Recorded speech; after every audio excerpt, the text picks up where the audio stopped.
My dear students, welcome to your Master KM channel. कैसे हैं प्यारे बच्चों? Very good. तो आज मैं Amla Shankar Yadav Master KM channel की तरफ से क्लास 12 के बच्चों को D and F block chapter से वीडियो लेके आया हूँ प्यारे बच्चों, ट्रांजिशन मेटल के बारे में। आज हमारा डिस्कशन होगा ट्रांजिशन मेटल के बारे में और टॉपिक होगा प्यारे बच्चों interstitial compounds of transition metals. यानी इंटरस्टिशियल कंपाउंड क्या है प्यारे बच्चों? ट्रांजिशन मेटल है तो मेटालिक बॉन्ड बनाएंगे। अब मेटालिक बॉन्ड के बीच बीच में जहां खाली जगह है वहां कोई अन्य एलिमेंट आ जाता है, जैसे कार्बन, हाइड्रोजन, नाइट्रोजन, बोरान। ये अन्य एलिमेंट जब आ जाते हैं तो उसको कहते हैं इंटरस्टिशियल कंपाउंड्स। क्योंकि ये मेटल के बीच बीच में जो खाली स्थान है जिसको कहते हैं इंटरस्टिशियल साइट्स या वायड या इम्पटी स्पेस, उसी इम्पटी स्पेस में कार्बन हो सकता है, नाइट्रोजन हो सकता है, हाइड्रोजन हो सकता है, बोरान हो सकता है। मेटल तो रहेगा ही, ट्रांजिशन मेटल रहेगा। उसके मेटालिक बॉन्ड के बीच बीच में जो इम्पटी स्पेस होगा, इंटरस्टिशियल स्पेस होगा, इम्पटी वायड होगा, इम्पटी स्पेस होगा, उसी में कार्बन, हाइड्रोजन, नाइट्रोजन, बोरान, इनमें से कोई भी एक एलिमेंट हो सकते हैं। तो ऐसे कंपाउंड को हम इंटरस्टिशियल कंपाउंड कहते हैं। इसके अलावा प्यारे बच्चों आज के डिस्कशन में होगा ally formation of transition metal. Ally जो कि जब मेटल और मेटल आपस में मिल जाते हैं तो एलाई बनता है। एलाई होमोजीनियस सॉल्यूशन है प्यारे बच्चों, लेकिन सॉलिड सॉल्यूशन है। एलाई होमोजीनियस सॉलिड सॉल्यूशन होता है। आज इन्हीं दो टॉपिक के बारे में डिस्कशन होगा, interstitial compounds of transition metal and ally formation of transition metal, जो कि बहुत इंपॉर्टेंट है और बहुत बार आ चुका है। तो चलते हैं इसकी ओर। हाँ तो प्यारे बच्चों ये लेक्चर नंबर 13 है, डी एंड एफ ब्लॉक का एलिमेंट है जो है इंटरस्टिशियल कंपाउंड्स।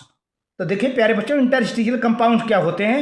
इंटरस्टिशियल मेटल, ये transition metals form a large number of interstitial compounds in which small atoms such as hydrogen, carbon, boron, nitrogen occupy the empty spaces of interstitial sites. प्यारे बच्चों जो metallic bond होता है तो metallic bond में जगह जगह इम्पटी स्पेस होता है, उस यानी खाली जगह होता है। उस इम्पटी स्पेस को इंटरस्टिशियल साइट्स कहते हैं या इंटरस्टिशियल स्पेस कहते हैं। उसी में हाइड्रोजन हो सकता है, कार्बन हो सकता है, बोरान हो सकता है, नाइट्रोजन हो सकता है। मेटल के अलावा, मेटल जो खुद अपना मेटालिक बॉन्ड बना रहा है तो मेटल तो है ही है, मेटल के अलावा ये अलग से एलिमेंट हो सकते हैं, उसी में ट्रैप हो सकते हैं, उसी में फंसे हो सकते हैं। जैसे कुछ एग्जाम्पल है, they are represented by formula like TiC, titanium carbide, titanium hydride, manganese nitride, ferric hydride etcetera. However actually they are neither typically ionic nor covalent. तो प्यारे बच्चों ना तो ये ठीक से आयनिक है ना तो कोवैलेंट हैं। तो अब देखिए एक एग्जाम्पल यहाँ पर दिया है, ये देखिए ये मेटल है, ये मेटल है, ठीक है, ये मेटल है। अब मेटल है, यहाँ पर ये मेटल है और ये जो काले काले हैं नहीं, ये मेटल के अलावा अन्य कोई एलिमेंट हैं। जैसे ये कार्बन हो सकते हैं, बोरान हो सकते हैं, नाइट्रोजन हो सकते हैं, हाइड्रोजन हो सकते हैं। तो ट्राइप्ड एटम है, यानी फंसे हुए एटम है। और ये कहाँ पर फंसे हैं? जो खाली जगह है नहीं, ये जो खाली जगह है इसको इंटरस्टिशियल वायड कहते हैं या इंटरस्टिशियल इम्पटी स्पेस कहते हैं, तो या इंटरस्टिशियल साइट कहते हैं। इसी में जहाँ जहाँ जगह पाते हैं, खाली जगह पाते हैं, ये एटम आके फंस जाते हैं। तो एक तरह से मेटल तो है ही है, मेटल के अलावा अन्य एलिमेंट हो जाते हैं। तो ऐसे कंपाउंड को इंटरस्टिशियल कंपाउंड्स कहते हैं। आखिर इंटरस्टिशियल कंपाउंड की प्रॉपर्टी क्या होती है प्यारे बच्चों? तो they are very hard and rigid. Interstitial compound काफ़ी हार्ड और रिजिड होते हैं। स्टील है जो कि बहुत बढ़िया एग्जाम्पल है steel, which is an interstitial compound of iron carbon, जो कि आयरन कार्बन का बना होता है। इट इज़ क्वाइट हार्ड, जो कि काफ़ी हार्ड होता है। Similarly some borides are as hard as diamond. देखा जाए तो कुछ बोराइड भी उतने ही हार्ड होते हैं, उतने ही कठोर होते हैं जैसा कि डायमंड होता है प्यारे बच्चों। आप इसको नोट कर लें, आप इसको नोट कर लें, बहुत बढ़िया, आप इसको नोट कर लें। ठीक। और दूसरा कैरेक्टर है कि interstitial compounds have high melting point. इनकी हाई मेल्टिंग पॉइंट होती है और यह मेल्टिंग पॉइंट प्योर मेटल से ज़्यादा होती है, which are higher than those of the pure metals. क्योंकि उसमें अन्य एलिमेंट मिले हैं ना, इसकी वजह से थोड़ी सी मेल्टिंग पॉइंट उनकी प्योर मेटल से ज़्यादा हो गया है। दे show conductivity like that of the pure metal. जिस तरह से प्योर मेटल कंडक्टिविटी शो करता है प्यारे बच्चों, उसी तरह से इंटरस्टिशियल कंपाउंड भी कंडक्टिविटी शो करते हैं। दे एक्वायर केमिकल इनर्टनेस। देखा जाए तो जो है इंटरस्टिशियल कंपाउंड जो होते हैं केमिकली इनर्ट होते हैं, केमिकली इनएक्टिव होते हैं, ज़्यादा पार्टिसिपेट नहीं करते रिएक्शन में।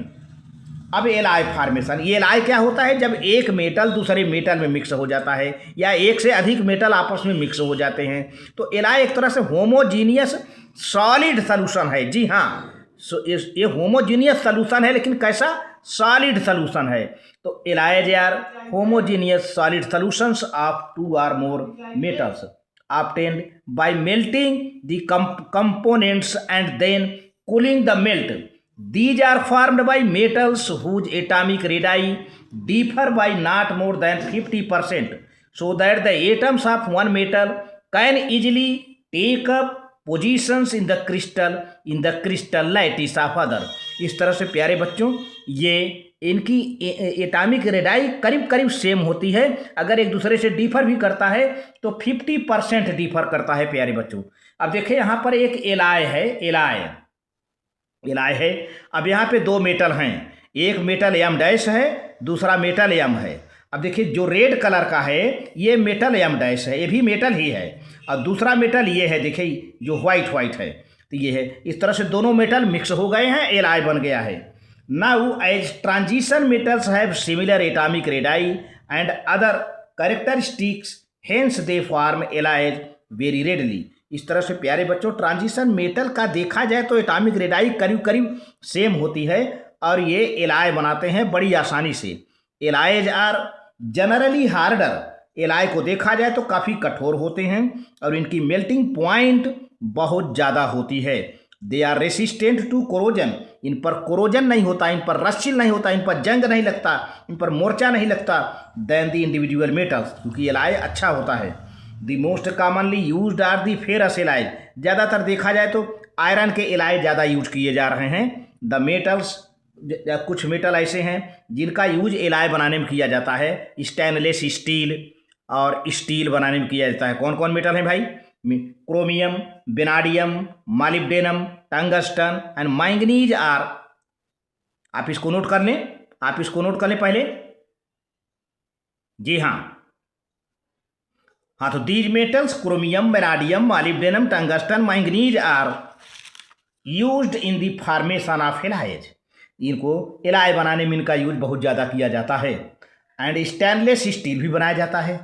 सम alloys of transition metals with non transition metals are also very common. तो कुछ एलाई ट्रांजिशन मेटल और नॉन ट्रांजिशन मेटल से बनते हैं जो कि बहुत कॉमन है। जैसे ब्रास की बात किया जाए, कापर और जिंक, हालांकि दोनों डी ब्लॉक में हैं, लेकिन कापर नॉन ट्रांजिशन मेटल है, इसमें ट्रांजिशन मेटल की प्रॉपर्टी नहीं है। ऐसा क्यों? क्योंकि जिंक का डी सबसेल पूरा कंप्लीटली भरा होता है। तो इस तरह से कापर को हम ट्रांजिशन कह देते हैं, जिंक को नॉन ट्रांजिशन। ये ब्रास है, कापर और जिंक मिला देते हैं तो ब्रास बनता है। दूसरा एलाई है ब्रॉन्ज प्यारे बच्चों। कापर है और टीन है, पी ब्लॉक का है, तो कापर ट्रांजिशन मेटल है, पी ब्लॉक का नॉन ट्रांजिशन मेटल है, इसे ब्रांज कहते हैं प्यारे बच्चों। इस तरह से एलाई आप देख रहे हैं, बहुत से ढेर सारे एग्जाम्पल्स हैं एलाइज के। तो आप इसको नोट कर लें प्यारे बच्चों, आप इसको नोट कर लें, आप इसको अच्छे तरह से नोट कर लें प्यारे बच्चों। बहुत बढ़िया।